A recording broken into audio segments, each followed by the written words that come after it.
శుభం వ్యాతు శ్రీ గురుభ్యో నమః. వృశ్చిక రాశి వారికి నవంబర్ 15వ తారీఖు నుండి 30వ తారీఖు వరకు ఏ విధంగా ఉంది విషయాన్ని విశేషంగా తెలుసుకోవడం ప్రయత్నం చేద్దాం. వృశ్చిక రాశిలోని కేతు అనే గ్రహము ద్వితీయ స్థానంలో గురుడు, తృతీయంలో శని అద్భుతంగా ఉన్నాడు. అదేవిధంగా పంచమలో కుజుడు ఉన్నాడు, అదేవిధంగా సప్తమలో రాహు ఉన్నాడు. అలాగే మనం లెక్కేసుకుంటే లాభస్థానంలో శుక్రుడు, వ్యయంలో చూసేసరికి మనకు ఆల్మోస్ట్ బుధుడు యొక్క ప్రభావం అయితే కనిపిస్తోంది. సో ఇక్కడ ఏంటంటే రవి ఆల్రెడీ వృశ్చికంలోకి ప్రవేశించేశాడు, ఇంకొక 2 రోజులు ప్రవేశిస్తాడు. అలాగే గురుడు కూడా మనకి ఏంటంటే ఆల్మోస్ట్ ఇక్కడ ఒక 4 రోజుల్లోని మకరంలో ప్రవేశిస్తాడు. సో ఏదైనప్పటికీ శని తృతీయ స్థానంలో ఉండడం ఒక యోగం కాబట్టి ఇది మోర్ డైనమిక్, మోర్ సక్సెస్గా తీసుకుంటుంది. కాబట్టి కొత్త వెంచర్లు కానీ కొత్త యాక్టివిటీస్ కానీ మనకు సంబంధం లేని యాక్టివిటీస్లో కూడా ఇన్వాల్వ్ అయినప్పటికీ కూడా అందులో ఒక సక్సెస్ చూపించిన ప్రయత్నం చేస్తారు. కాబట్టి రెగ్యులర్గా చేసే వ్యాపారం కాకుండా ఇన్ అడిషన్తో ఏదైనా వ్యాపారం చేయాలనుకున్నా కూడా ఇందులో కూడా ఒక చక్కటి ఫలితాన్ని ఇచ్చే అవకాశం బాగా కనిపిస్తుంది వృశ్చిక రాశి వారికి. అలాగే మనం తీసుకున్నప్పుడు గురుడు ద్వితీయ స్థానంలో నుండి తృతీయంలో ప్రవేశిస్తున్నాడు, అది కూడా ఒక రకంగా పాజిటివ్స్ అని చెప్తాము. అలాగే రవి అన్నవాడు మిత్రక్షేత్రంలో అంటే శిక్షణలో ప్రవేశిస్తున్నాడు కాబట్టి వస్తువునేమి అగ్నితత్వం గల రవి ఏం చేస్తాడు, కేతుతో కలిసినప్పుడు డెఫినెట్గా ఒక సక్సెస్ఫుల్ చేయడానికి ప్రయత్నం చేస్తాడు.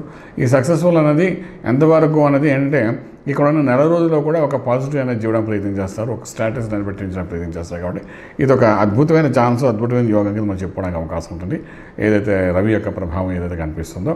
అయితే అష్టంలో ఉన్న సప్తంలో ఉన్న రాహు కూడా కొంతవరకు సహకరిస్తాడు, కానీ లాభంలో ఉన్న శుక్రుడు మాత్రం బలంగా ఉన్నాడు. కాబట్టి అన్నీ అందుబాటులో ఉంటాయి. ఏదో ఒక మానసిక ఒత్తిడి, స్త్రీ మూలకంగా కొన్ని దోషాలు జరుగుతూ ఉంటాయి. అలాగే స్త్రీ సంబంధమైన కొంత నష్టం జరిగే అవకాశం ఉంటుంది. కాబట్టి కొంచెం జాగ్రత్త పడాల్సిన అవసరం అయితే పడుతుంది.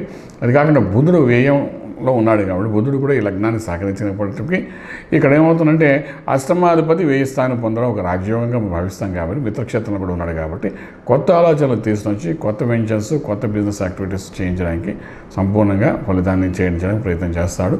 అటువంటి వాటిలో ఒకవేళ ఏదైనా ఆరంభం అయితే దాన్ని ఇనిషియేట్ చేసుకుంటే అది సక్సెస్ఫుల్ అయ్యే అవకాశం కూడా బాగా కనబడుతుంది.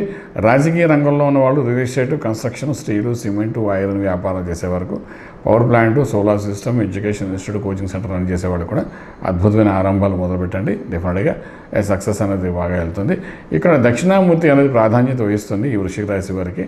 ఆ మేధా దక్షిణామూర్తి మంత్రాన్ని సాధన చేసుకుంటూ ముందుకు వెళ్ళడం, అలాగే రవికి సంబంధించిన సూర్యారాధన కూడా చేసుకుంటూ ముందుకు వెళ్ళడానికి ప్రయత్నించగలిగితే కొన్ని సమస్యలను పరిష్కార మార్గం అవుతుంది. గురుడు వల్ల జరిగే లాభాలు ఏవైతే ఉన్నాయో అవి దక్షిణామూర్తి మంత్ర సాధన వల్ల సంపూర్ణ లాభాలు కనబడే అవకాశం ఉంటుంది. గోచారంలో మనకి ఎప్పుడైతే గురుడు యొక్క ట్రాన్సిట్ మొదలవుతుందో ఆ మకరంలో ప్రవేశిస్తే చాలామంది ఏమనుకుంటున్నారు మకరం అంటే శత్రుక్షేత్రమనో లేకపోతే ఇంకేదైనా అనుకుంటున్నా కానీ 3వ ఇంట్లో వృశ్చిక రాశి వారు ప్రవేశించడం, గురుడితో కలిసి ఉండడం కూడా పెద్ద ఇబ్బంది ఏం కలగదు, కానీ మంచి యోగాన్ని ఇచ్చే అవకాశం ఉంది. కాబట్టి భయపడక్కర్లేదు. అలాగే ఇక్కడ 7వ ఇంట్లోకి కుజుడు ప్రవేశిస్తాడు డిసెంబర్లోని. ప్రవేశం చేసేటప్పుడు కూడా కొన్ని విషయాల్లో జాగ్రత్త తీసుకోవాల్సిన అవసరం ఎంతైనా ఉంటుంది. సప్తమ రావుతో జాగ్రత్త పడాలి. అన్నిటికీ కలిపి మెయిన్గా వృశ్చిక వారు లగ్నంలో కేతు ఉన్నాడు, గణపతి ఆరాధన, మేధా దక్షిణామూర్తి మంత్ర సాధన, ఇవి 2 చేసుకుంటూ ముందుకు వెళ్ళడానికి ప్రయత్నం చేస్తే అన్ని రంగాలలో కోర్టు వ్యవహారాలు కూడా బయటపడడానికి అవకాశం ఉంటుంది. అవుట్ ఆఫ్ కోర్టు సెటిల్మెంట్స్ అయ్యే అవకాశం ఉంది. సో ఇవన్నీ చేసుకుంటూ ముందుకు వెళ్ళడానికి ప్రయత్నం చేయండి. డెఫినెట్గా రాజమార్గంలో రాజ్యం పొందగలుగుతారు. శుభం వ్యాధు.